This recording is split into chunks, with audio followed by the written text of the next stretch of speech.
A is the assessment to determine what the guest needs. B is for basic care, which is excellent nursing and therapy. And C is for consistency to provide what's needed throughout the stay. Fast Track. Palm Garden will get you home fast, really, really fast. Take a fast tour of Palm Garden, located at the corner of Southwest 27th Avenue and 34th Street. All right, 23 minutes before 10 o'clock. Thank you for tuning in this Wednesday. You made it to the middle of the week, the first week of the new year. And so we were just talking to Cammie Dennis and Robert Colin from On Top of the World about things you can do to get in shape physically and I guess mentally in some ways. So I have a topic right now I think you're going to like. It's hobbies that will stimulate your creativity. Nice. So if you stimulate your creativity, then all of a sudden that just sounds fun, doesn't it? It does. What hobbies are on the list? So the way I wanted to do this was to say that this is kind of like a buffet. You go to a buffet of food, for example, and you're going to pick something different than I'm going to pick. You know, the things that look good to you are not necessarily the things that look good to me. So that's what this is. This is a buffet of hobby ideas. Nice. So before I say anything else, I mean, do you think riding a bicycle, for example, could be considered a hobby? Does that seem like a hobby to you? I think so. Yeah. Because sometimes, you don't do it regimentally, like you wouldn't do it every weekend or something. So that would seem like a hobby. And it would be at different times, too. You wouldn't have a set schedule for that. Okay. Yeah, I guess so. Yeah, it could be a hobby, yeah. Well, here's some ideas. The first one is one that I would skip on the buffet. It doesn't appeal to me at all. Okay. It says you could make meditation a hobby. I just can't picture myself doing this. Sitting down, listening to some positive speaking guy in my headset or whatever. I mean, or whatever. I'm not saying it's not for you. I'm just saying it's not for me. Yeah. Does that seem something that you would enjoy doing? This? No, because to me, that would be part of an exercise regimen. So to me, that wouldn't be classified as a hobby. Okay. Because you have to get into that frame of mind. Well, a hobby for me, let's see, would it be an activity? I don't know. But to stimulate your creativity, I guess I could see why meditation would be that. Okay. Grow something. Gardening is a great hobby. It says here that it'll benefit you in so many different ways, not only the activity of gardening, but also the what it will yield. It will yield fruits and vegetables and flowers and things like that. Yeah, that's a good hobby. So that's a good hobby. Yeah. Every time when Caroline is on, I say, "Oh, one of these days I'm going to do this," but I don't do it, and maybe one day. It just seems like it takes time. It's a garden. It's a garden, yeah. You're taking care of your apple tree. Yeah, I'm not so good at it, but yeah, okay. I think putting puzzles together is a good hobby because that stimulates the brain, that stimulates your creativity. I think that's a good hobby. Gee, now that's one I would pass on the buffet of hobbies. Now, I know some people love it. I used to buy puzzles when I was the activities director at the assisted living facility. Yes. Because I recognized something, that it was a very social thing. You take a puzzle out and you put a few pieces together and you leave it on the table. And you have chairs around that table. People will come in. I see where this one goes. And they'll be working on it little by little, right? And then somebody else will sit down. And guess what they're doing while they're putting the puzzle together? They're talking about something completely different. Yeah, they're socializing. They're not talking about the puzzle. They're talking about their grandchildren, Robin. They're talking about where they're from or what their husbands did for a living or, how they used to make fun of people. Right, exactly. All right. Okay, reading as a hobby. Okay, that's another hobby to stimulate your creativity. Yeah, because you're always trying to guess, what's going on in the book. Your mind is immersing yourself into that particular story. Now, I can see this. This might be an attractive part of the buffet for me, the reading part. The problem I have with it right now is that our work involves so much reading. So we're always reading these books that we talk to the authors about. That's what I always imagine myself one day, like when I retire. Then I will just get the books I really want to read, and that will be what I do. Not only, but that'll be part of my my lifestyle. Well, that's my problem because we read so many books here. Every once in a while, I'll have top picks for Robin on Amazon, and then they'll send it. They'll give me some titles for my Kindle, and then I'll click on a title that's intriguing, and there it sits because that's what I do every day. I read other books, that's right. And then it's like, oh my gosh, Yeah.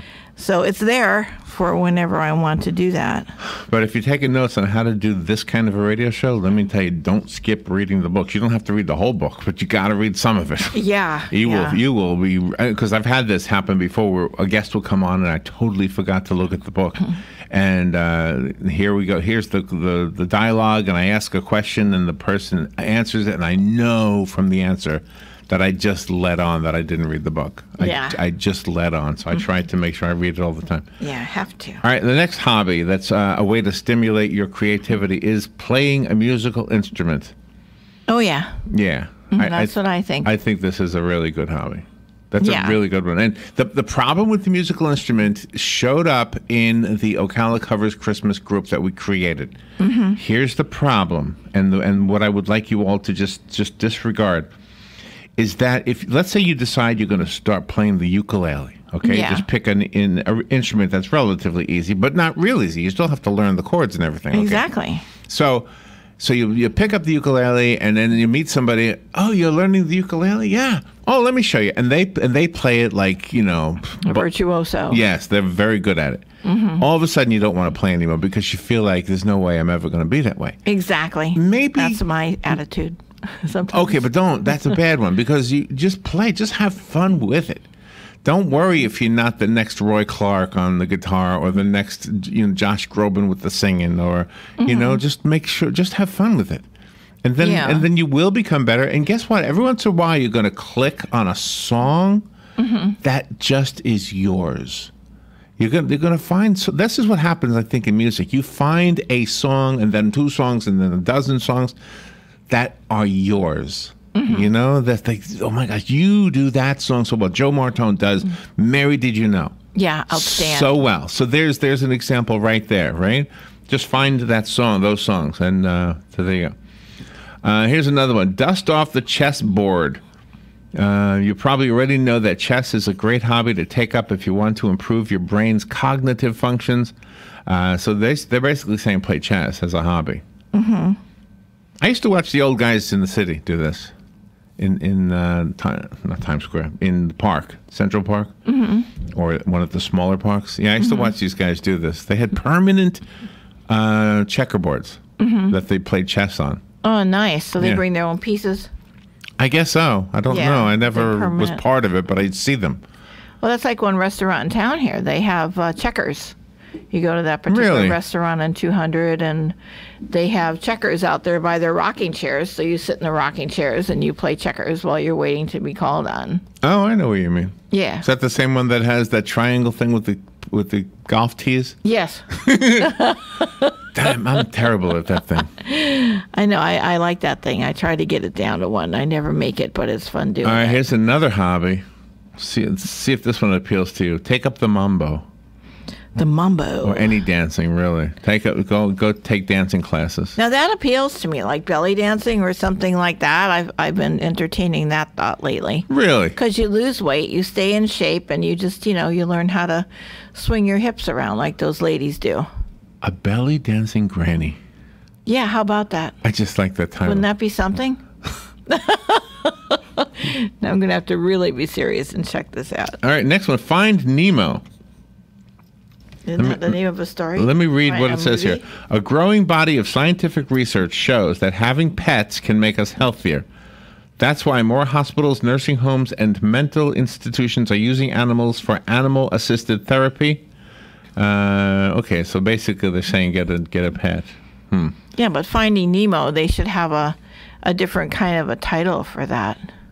Well, I don't know. I mean, if you had a goldfish. Is Nemo a fish? Is that what that? Because I've never seen that. Nemo's a fish, right? Okay. Isn't it? But yeah, I've never seen that. I think what they're talking about is get a pet as a hobby. I don't know about that. No, pets are they're all like high a family maintenance. member. Yeah, it's a family member. You just don't have one, and all of a sudden say, "Okay, I'm done with you. I'm going to throw you out on the street, let you fend for yourself." All right, here's a hobby: tennis.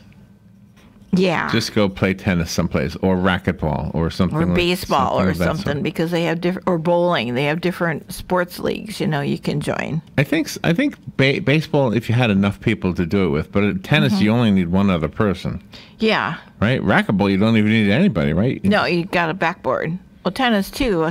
Tuscaloosa Park, when I moved here in '73, I used to go down there with my tennis racket, and they had a backboard there, so I could play by myself. Right. I didn't need another person. But bowling would be a good one, because you could do that by yourself, or you could just do it with one other person. Yeah. You don't have to. Yeah.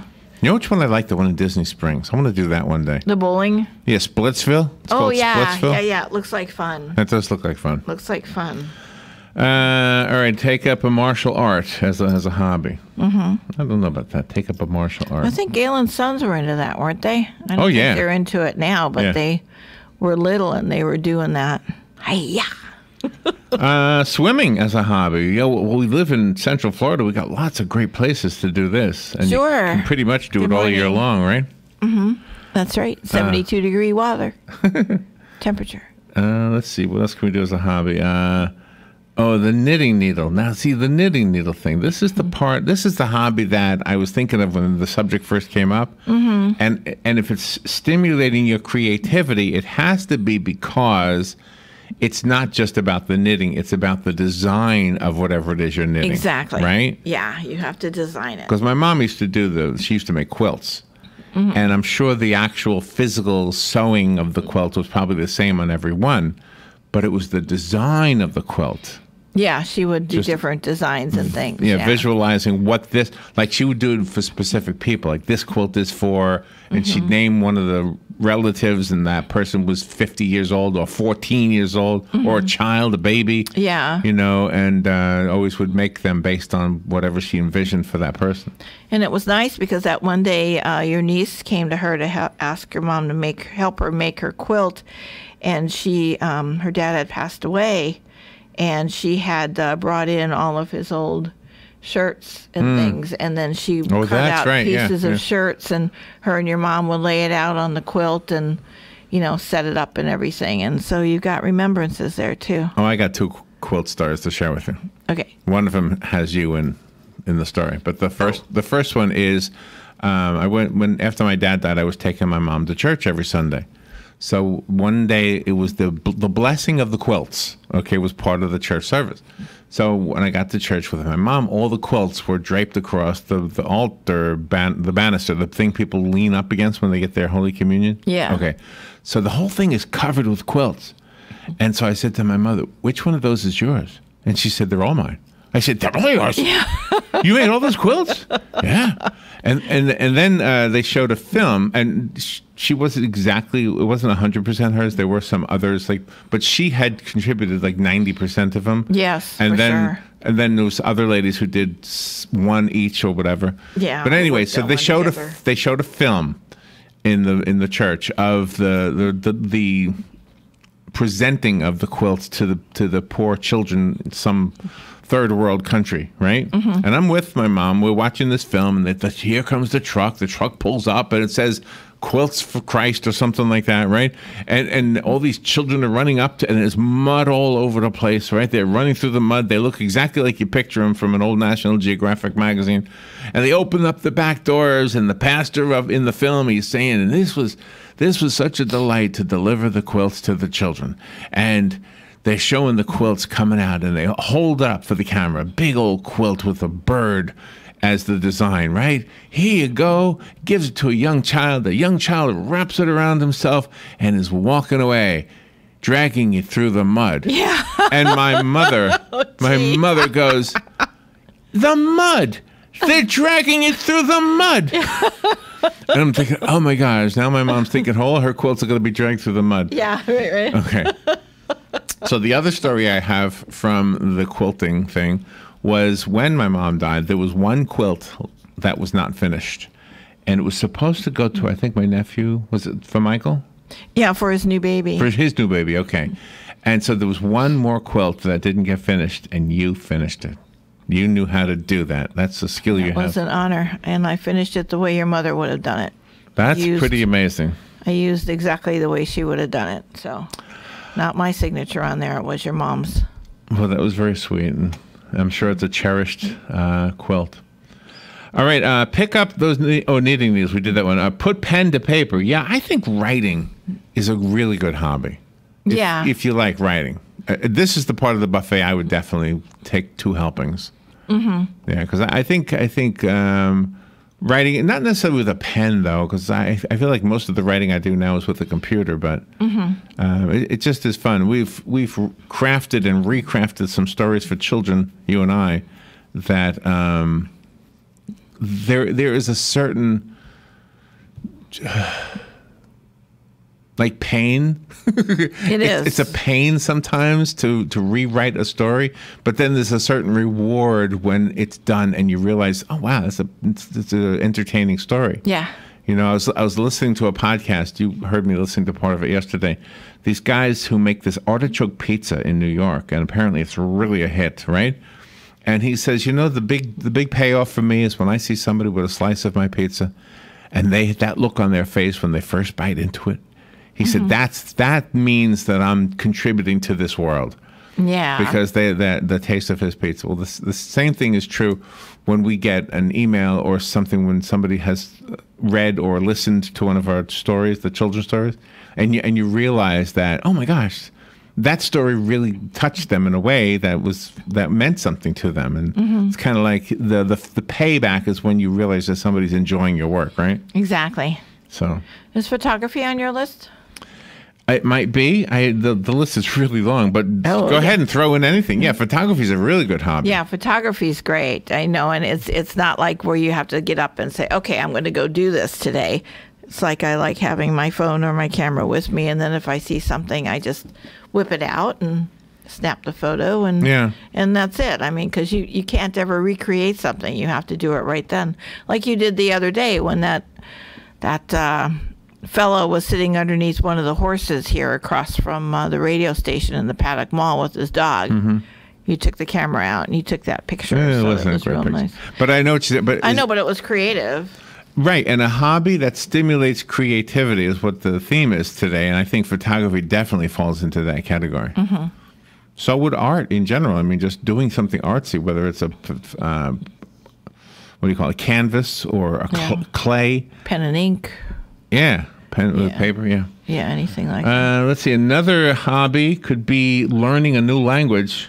Yes, for sure. Oh my gosh, learning a new language. You know what the thing is for me with the new languages? What's that? Takes discipline for me. It takes real discipline. Here's my thing. When for example, Spanish. I'm going to use Spanish as my example because it's the only one I can really say this about. I can read some. And I can listen to a lesson and know what they're saying in the lesson. But I'm not at that point where I can go out in the world because I'll hear people speaking Spanish all the time. Right. And I'm listening going, gosh, I don't know what they're saying. But when I listen to the audio books or stuff that teaches you how to speak Spanish, you know, they like that ad we have on the ad right now for Babbel or something. Yes. I know exactly what they're saying. And I feel like I'm fluent when I listen to that. Yeah. Or when I'm reading short little things in Spanish, I can understand what I'm reading. But then when I hear somebody like walking through the parking lot and they're talking to each other, I know. It's I have hard. no idea what they're saying. Yeah. Yeah, so I'm not there yet. Difficult. But that's a great one. Okay. Engage your inner clown. Here's a hobby for you. Oh, there you go. Try juggling. Juggling improves your focus and eye coordination. In addition, it counts as active meditation. Oh, gosh, can I tell you something? A report from the University of Regensburg in Germany found that learning to juggle causes certain areas of the brain to grow. So learn to juggle. But I want to add to this. Juggling is a hobby. Magic is a hobby. Yeah, it is. You learn some magic tricks. This is a cool hobby. This is another double dip for me in the buffet. Right. Of hobbies. You go, if you learn, for example, some magic tricks that you can pull off, like and just fool people, like a simple card trick or a simple sleight of hand thing. Yeah. And oh my gosh, their eyes light up like, how did you do that? Right? You know what's disappointing for me? I'll go to the magic shop and I'll buy a trick because the guy behind the counter does a trick and it's like, oh my gosh, that is great. Well, I can sell it to you. That's right. And they're never cheap. So you pay $80 to learn how to float a dollar bill. Yeah. Right? You get a little book, and you get a piece of thread. And that piece of thread is, oh, that's all it is? And you feel like, oh, man, spent $80 on that. Yeah, for sure. And, they just make it look so easy. But it's worth it once you finally know it. Let's see, origami was a hobby for a friend of my folks. And whenever he would come to Florida, he would always fold up like a $5 bill for the tip. Oh, in nice. an origami thing and put it on the table for the waitress. So I thought that was cool. So we were talking about collecting things before. So I don't know if this qualifies as a hobby, but I've been thinking about it lately because I look at the vinyl records for sale, like in different places. Yeah. And I think I'm going to start doing vinyl again. I don't know why. I just think I want to do it again. I have flashbacks of being a kid, getting an album and holding up that 12 by 12 inch piece of art and then reading all the liner notes and taking that piece of plastic and putting it on that spindle, right? Oh, yeah. Won't that be nice? All right, we'll take a little break and we'll be right back. Mike Bond is coming up in just a little bit. He is the author of the book called The Drum That Beats Within Us. It's poetry by Mike. He is a master of the existential thriller and an award-winning poet. We'll be talking to Mike Bond in just a moment. This is The Source, WOCA Ocala.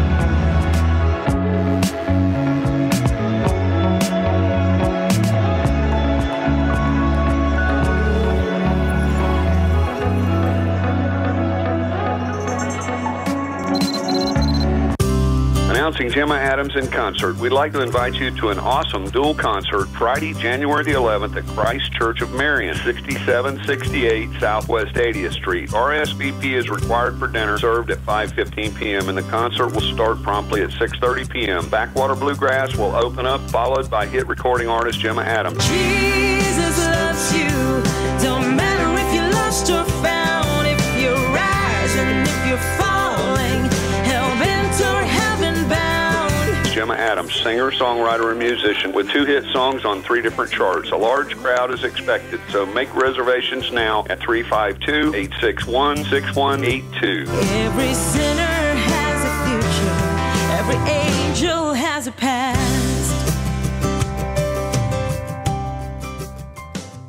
Broadcasting from the Paddock Mall Studios, this is WOCA, Ocala, Gainesville, The Villages, 1370 AM, 96.3 FM, The Source.